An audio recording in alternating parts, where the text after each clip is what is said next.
What's up, Headless Horde? Welcome back. We are here at Cincinnati Comic Expo. We have tons of celebrities here today. We're doing autographs, we're doing photo ops.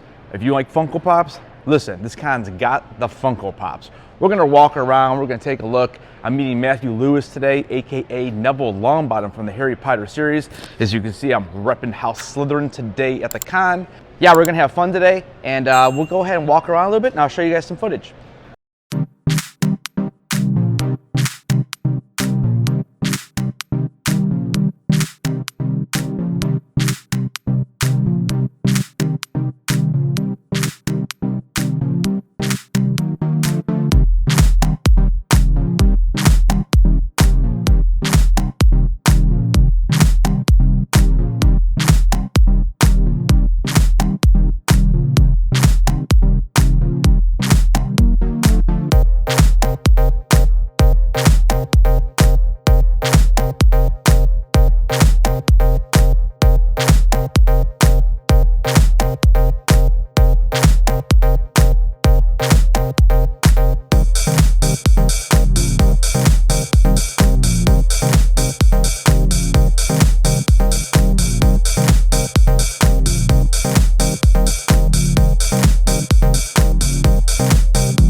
Here is Julian Glover.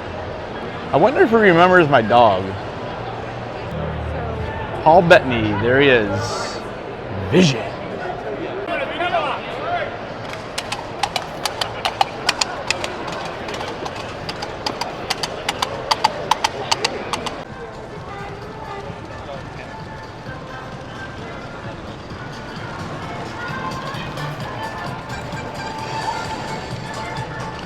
What's up, Chopper?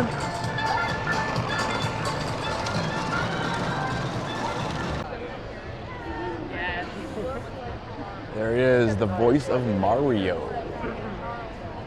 There he goes. Charles Martinet. All right, everybody, the con just opened and already Matthew Lewis with a big old line. kind of crazy. I don't know when he's going to show up, but we're going to get this autograph all set. And yeah, I'm pumped to meet this guy. Just no photography, but I don't know if they're going to give you a hard time. Hey, how we doing? Good, how you doing, man? Very well, thank you. Sorry, I got to rep House Slytherin though. The sorting hat told me, so I got to go with what the sorting hat tells me, you know? You know, we don't get to choose, do we? No. We're going to do, let's do a paint pen over there. Yeah, absolutely. Let's man. do, all kinds of stuff. let's do, let's see what the purple looks like. Purple? Yeah, do the purple on this first. And just signatures? Will you do a quote? Yeah, of course. And then you could do, let's see, you do signature and the character name, and then on the side we'll do a quote. Okay. Oh wow, the purple looks pretty good. Yeah, I like that. That is one to remember. And then I'm pretty sure it's, why is it always me? That I can do. Yeah. You guys from around here? We're down from Cleveland. Okay. Yeah. Yeah, same thing. We met Bonnie last year.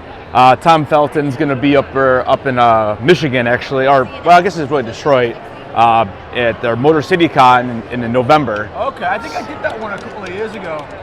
Because I remember, well, I definitely did one in Detroit because, you know, you hear horror stories about Detroit, and then I was so surprised by the city. That area is pretty nice. Yeah, it like where it is. Yeah, you know? yeah, the downtown area was really cool, really trendy. There's like a little bar that was like an old train station. Yeah, I know exactly what you're talking about. Man, that place was great. Yeah, it's pretty cool. Do you want the same one here? Yeah, same thing. And then on the quote, will you go this way for me on this one? Yeah, same quote. Yeah, same quote. Yeah. And then a buddy of mine, I have a YouTube channel, and one of the guys I work with, he actually lives in the UK, and he met, I'm going to butcher her name though, Tonks. I can't remember. Yeah, Nat Tenor. Yeah, so he actually got me that one autographed, so. That's crazy. Yeah, it's pretty cool. She's lovely, but she's crazy. There we go, sir. All right, man. I appreciate it. No, my pleasure. Awesome. Thank you. Thanks for the tip on the Yep. pip pen. Yeah. Yep. No problem.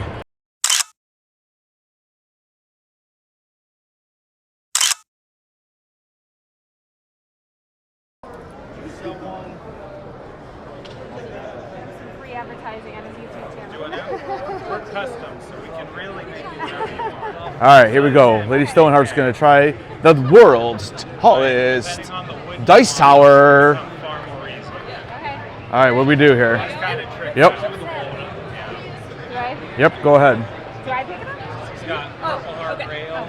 We did his gums. You're gonna drop it right here. It has a cedar base so that we keep it smelling kind of nice And in hand there. over here, push that all the way up to the top. When you hear it start clickety clacking, you can hand that string back off to me. Come on, big numbers, big numbers. Up, clickety clackety,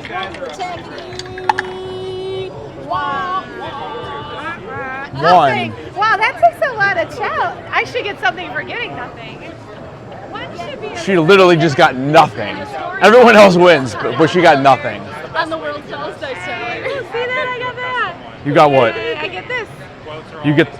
You keep your die. Because one is more difficult than 20, I think.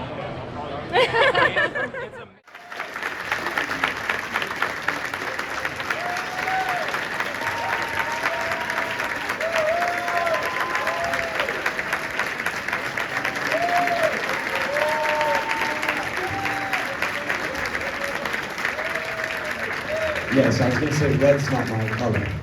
Hello there. Ashley, we've got like a catwalk here. We could do like, you know, one of your fashion shows. So you're saying we need a fashion show? Okay. That's what that Well, looked like to me. And Elkins is wearing this nice suede. yeah, Matt, you don't have, James, you don't have anything Star Wars on. See, I've got this brand new Her Well, Universe maybe hoodie, Oh, look at that. inspired by Ahsoka. Oh, see, she's got the. And you could then probably do that Matt, too. you are modeling our brand Brand new new. 15th anniversary Star Wars: The Clone Wars jacket. Yeah, Coming soon to heruniverse.com. that is so cool. I have one. I do, and my wife and my daughter have them over there too. Okay. Papatano, or I know, Papa Skywalker. Skywalker. Yeah. Papa Capitano and I are It's not on matching. the website yet. Not yet, I've but been telling very, people to very go buy soon. it, so sorry. No. I think it was written, and I think we were a little like, I think all of us were a little apprehensive, like, what is that, Sky Guy? Yeah. We'll try it. From what Dave told me, it was actually George Lucas's idea to do the nicknames. And there was more. I mean, I don't know if y'all remember, but Ahsoka called R2 R2E. And there's a couple more kind of quips like that. Called me Benny. Benny. Yeah, I know. So the only ones that stuck were Snips and Sky Guy, which to me, I'm really fond of Snips and I Sky feel Guy. like Sky Guy took a minute to catch on though. You know, I think as the Ahsoka popularity grew, I think that Sky Guy kind of grew. Yeah. You're stuck with me, Sky Guy. Matt told me the very first day we met, first session, it's like, oh, hi, nice to meet you. Just so you know, there's nothing going on here. Yeah, it was really scary. I was like, okay, nice to meet you. Gotcha. You originally were cast, you 14-year-old Ahsoka, and through the years, like Ahsoka was a character that grew, left the Order, and then Order 66 and everything. How, approaching the character through all those years, going from 14-year-old girl to Order 66 Rebels beyond, like. Well, this was something that Dave and I discussed at the beginning of each season. So we were very conscious of Ahsoka's age, because we might not realize it, but our voice changes as we get older. And so my voice was naturally very young sounding. So when I first, even though I was 25 when I was cast as Ahsoka, I sounded 14. So it's like, I know what I'm doing, or here we go, boys. I'm a little tired, so it might sound a little raspy, but normally it's very high pitched. But as Ahsoka got older, and especially as we jumped to Rebels, by the time Rebels happened, I was actually the same age as Ahsoka in Rebels as in real life.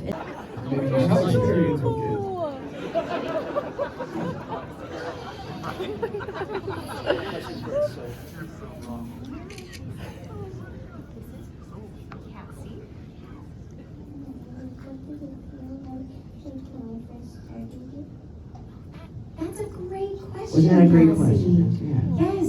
Okay, you know what? We're gonna run back to the couch. But can I get a hug before?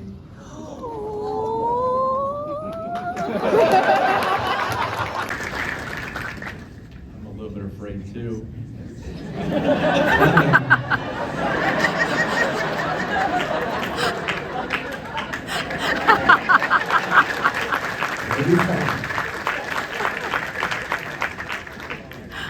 I've met you guys all several times.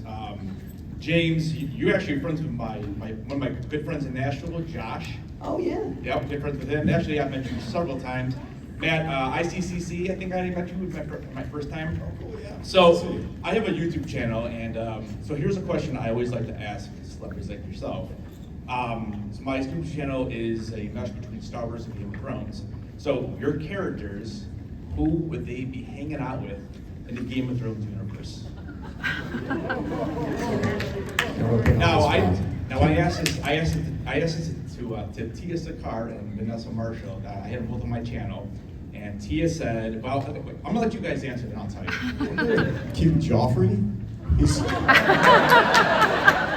They're both so moody. I feel like they'd get along. I would say Arya Stark. I think that makes sense for Ahsoka. That's exactly what Tia said. And this is when the crowd turns on James. I've never seen Game of Thrones.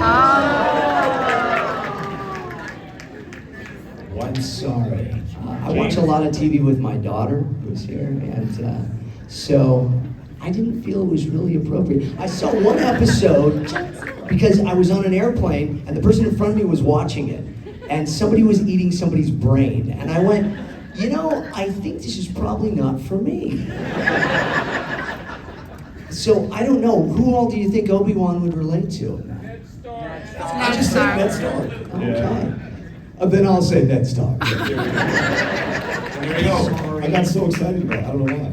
We just became best friends. It's funny you say that because Vanessa was thrown for a loop on this one because she was kind of like you. She's like, yeah, I've seen some of the episodes, and it's funny that she actually said Ned Stark as well. It's kind of funny you said that. Yeah. Thank you so much, guys. Appreciate everything you do. What's up, guys? We are here at Mike's Minifigs and More. Look at this. We have Amara, Jade, and look at this. We have Mike right here. What's going on, Mike? Tell us a little bit about your company, man. This is awesome. Well, it started right at the beginning of the pandemic, which was good for me because it gave me time to ramp up. But it started because Mara Jade's my favorite character.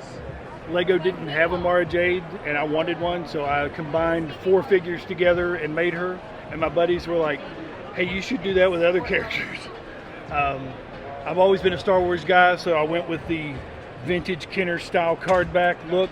And then I wanted mine to be different than everybody else that has minifigures. And people seem to remember this booth. Yeah, this is really great. And then I know you said underneath the tables you got some Game of Thrones. And I do somewhere. Yeah, the channel members love Game of Thrones and We've Star got Wars. Over, So 1,800 different designs that we currently do. Fantastic. Well, I appreciate your time, man. Yep. Eastern Kentucky, so it's fun to be in Cincinnati right now. And I left my small town, I went to New York City, I studied acting there at Lee Strasberg, and you know, transitioned it from modeling commercials into acting, and it's you know, been great. That was my plan. I only had a plan A. Luckily it worked out, because I always say if you have a plan B, plan A won't work out.